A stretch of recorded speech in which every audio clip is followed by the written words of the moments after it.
Hello everyone, I am Dr. Shubhra and I work as a consultant dermatologist at Cosmetica Skin Clinic Jaipur। तो आज हम बात करेंगे common skin condition की जिसे वॉट्स कहते हैं। वॉट्स या जिसे आप कॉमन लैंग्वेज में मुस या मस्से कहते हैं, ये बहुत ही कॉमन कंडीशन है और ये बहुत टाइप्स के हो सकते हैं और बॉडी में कहीं पे भी हो सकते हैं। पर आज हम स्पेसिफिकली बात करेंगे जो फेस पे वॉट्स होते हैं।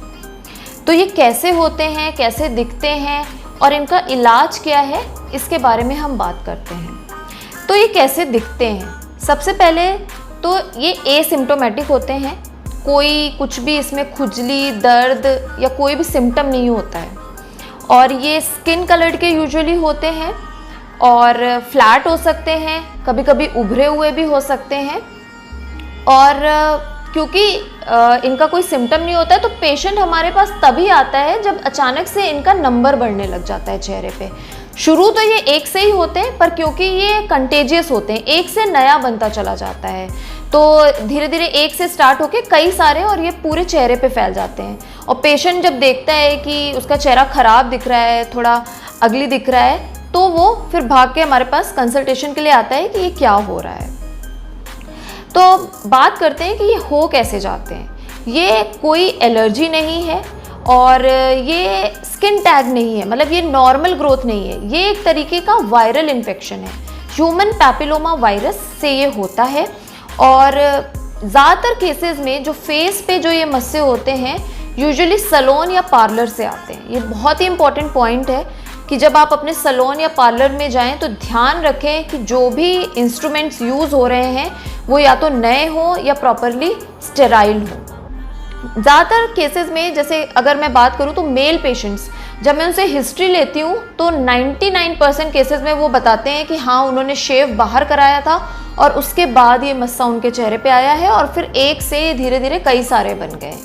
इसी तरह फीमेल्स में यूजुअली वो पार्लर जाती हैं और उन्होंने थ्रेडिंग कराई होती है और उसके बाद ही ये स्टार्ट होता है। तो होता क्या है कि ये जो भी प्रोसीजर्स हैं, शेविंग है या थ्रेडिंग है, तो इनमें शरीर में माइनर कट्स लगते हैं। तो मान लीजिए आपके पहले जो भी वहाँ पे क्लाइंट गया और उसको मस्से थे और उन्होंने वो जो इंस्ट्रूमेंट्स है वो उसके ऊपर यूज़ किए और फिर बाद में वही चीज़ जब वो आप पे यूज़ करते हैं तो जो माइनर कट्स होते हैं उससे ये वायरस स्किन में अंदर घुस जाता है और फिर धीरे धीरे मल्टीप्लाई करता है और धीरे धीरे ये मस्से बन जाते हैं। तो ये इसका मैकेनिज्म है कि ये कैसे हो जाते हैं। तो आपको विशेषकर ध्यान रखना है जब भी आप सैलून या पार्लर जाते हैं। तो आइए बात करते हैं कि अब इसका ट्रीटमेंट क्या है।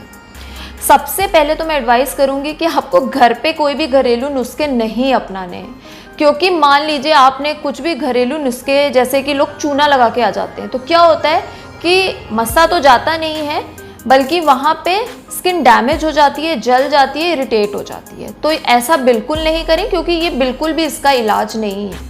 आप अपने डर्मेटोलॉजिस्ट के पास जाएं, हमारे पास आएँ, सलाह लें और फिर वो डिपेंडिंग ऑन कि क्या टाइप है वॉट का या कितने नंबर हैं उस हिसाब से ट्रीटमेंट आपको देंगे और इनका इलाज पॉसिबल है, ऐसा नहीं है कि नहीं हो पाता है। तो इसके बहुत सारे ट्रीटमेंट ऑप्शंस अवेलेबल हैं। कुछ क्रीम्स आती हैं, खाने की दवाइयाँ आती हैं, पर ये स्लो एक्टिंग है और ये हम तब देते हैं जब नंबर बहुत ज़्यादा होता है। और अगर आप चाहते हैं कि इंस्टेंट रिमूव हो जाए तो उसके लिए कुछ ऑप्शंस अवेलेबल हैं, जैसे कि रेडियो फ्रिक्वेंसी होती है, इलेक्ट्रो कॉटरी होती है, केमिकल कॉटरी होती है या लेज़र भी यूज़ होता है। तो जो ये मैंने अभी नाम आपको बताया प्रोसीजर के, जब आप डर्मेटोलॉजिस्ट के पास जाएंगे तो वो आपको इनके बारे में बताएंगे और इनसे क्या होता है कि इंस्टेंट रिमूवल हो जाता है। और पर ये हम तभी करते हैं ज़्यादातर केसेस में जब नंबर कम होता है। अगर नंबर ज़्यादा होगा तो आपको पेशेंस रखना ही पड़ेगा। तो ये कुछ शॉर्ट में फेशियल वॉट्स के बारे में इंफॉर्मेशन थी। आई होप ये आपके लिए यूज़फुल थी। इस तरह की और यूज़फुल वीडियोस के लिए आप हमारे नीचे दिए हुए चैनल को सब्सक्राइब करें और जो बेल आइकन है उसे प्रेस करें ताकि आपको हमारे नए वीडियो का अपडेट मिलता रहे। Thank you so much.